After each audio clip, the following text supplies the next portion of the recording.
ഒരു ദൈവശബ്ദത്തിൻ്റെ വില ഒരു മനുഷ്യൻ്റെ പരാജയത്തെ തുടച്ചു മാറ്റാൻ ഒരു ദൈവശബ്ദത്തിന് കഴിയും. ഞാനിപ്പോൾ ഓർക്കുകയാണ്, ഒരിക്കലൊരു മകൻ എന്നോടൊരു സാക്ഷ്യം പറഞ്ഞു. അദ്ദേഹത്തെ വെല്ലൂർ മെഡിക്കൽ കോളേജിൽ തനിക്കൊരു രോഗം ബാധിച്ച് എല്ലാവരും തള്ളിയിട്ടിട്ട് ഡോക്ടർ പറഞ്ഞു, സ്തോത്രം, ഇവൻ്റെ ബോഡി മരുന്നിനോട് പ്രതികരിക്കുന്നില്ല. അടുത്ത് നിന്ന് ഡോക്ടർമാർ പറയുക, ഇവൻ മരിക്കത്തേ ഉള്ളൂ, കൂടുതൽ ചികിത്സ വേണ്ട, ട്രിപ്പൊക്കെ കൊടുത്തിടാമെന്ന് പറഞ്ഞു. അവൻ്റെ അബോധാവസ്ഥയിൽ പോയപ്പം അവൻ്റെ മുമ്പിൽ ദൈവം വന്നിട്ട് പറഞ്ഞു, ഞാൻ നിന്നെ സൗഖ്യമാക്കുമെന്ന്. 10 മിനിറ്റ് കഴിഞ്ഞപ്പം അവൻ്റെ ബോഡി പ്രതികരിക്കാൻ തുടങ്ങി. അന്ന് തന്നെ അവനെ വെന്റിലേറ്ററിൽ നിന്ന് സാധാരണ ICUവിലേക്കും അവിടെ നിന്നും റൂമിലേക്കും മാറ്റി.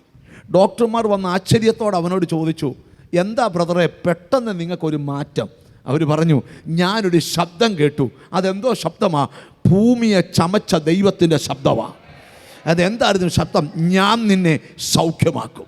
ഡോക്ടർ കൈകൂപ്പി വെച്ച് പറഞ്ഞു, നിങ്ങൾക്ക് ഡിസ്ചാർജ് വാങ്ങിച്ച് പോകാം, നിങ്ങൾ സൗഖ്യമായിരിക്കും. ഞാൻ എന്തിനാ ഈ ദൂത് നിങ്ങളോട് പറയുന്നത്? ശബ്ദങ്ങളിൽ ഏറ്റവും വലിയ ശബ്ദം ദൈവത്തിൻ്റെ ശബ്ദമാണ്. ഈ പ്രപഞ്ചത്തെ മുഴക്കുന്ന 3 ശബ്ദങ്ങളുണ്ട്. 1 മാനുഷിക ശബ്ദം, 2 പൈശാചിക ശബ്ദം, 3 ദൈവത്തിൻ്റെ ശബ്ദം. മനുഷ്യൻ്റെ ശബ്ദത്തെക്കുറിച്ച് 22-ാം സങ്കീർത്തനമുണ്ട്. ബുഭിക്ഷതയോടെ അലറുന്ന സിംഹം പോലെ അവർ. പത്രോസ് പറയുന്നു, പിശാചിൻ്റെ ശബ്ദം, പ്രതിയോഗിയായ പിശാചിൻ്റെ ശബ്ദം അലറുന്ന സിംഹം പോലെയാണ്. ബുഭിക്ഷതയോടെ അലറുന്ന സിംഹവും അലറുന്ന സിംഹത്തിൻ്റെ ശബ്ദവും നിന്റെ കാതിൽ മാറ്റൊലി കേൾക്കുന്നെങ്കിൽ പ്രാർത്ഥനയിൽ കേൾക്കുന്ന 3ാമത്തെ ശബ്ദമുണ്ട്. അത് യഹൂദ ഗോത്രത്തിൻ്റെ സിംഹമായ കർത്താവിൻ്റെ ശബ്ദമാണ്. ഹല്ലേലൂയ.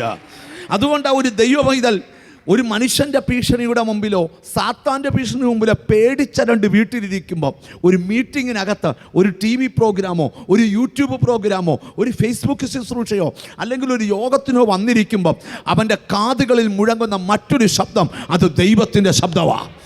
ദൈവം പറയാ, ഈ ശബ്ദം കാദേശ് മരുഭൂമിയെ നടുക്കും. ഈ ശബ്ദത്തിൻ്റെ മുമ്പിൽ വനങ്ങളുടെ തോൽ ഉരിയാൻ തുടങ്ങും. ഈ ശബ്ദത്തിൻ്റെ മുൻപിൽ മാൻപേടകൾ പ്രസവിക്കാൻ തുടങ്ങും. ഇന്ന് പകലൊരു ദൂത് ഞാൻ പറയാം, നിന്നെ അലട്ടുന്ന സകല പ്രശ്നത്തിൻ്റെ നടുവിലും മുഴങ്ങുന്ന ശബ്ദം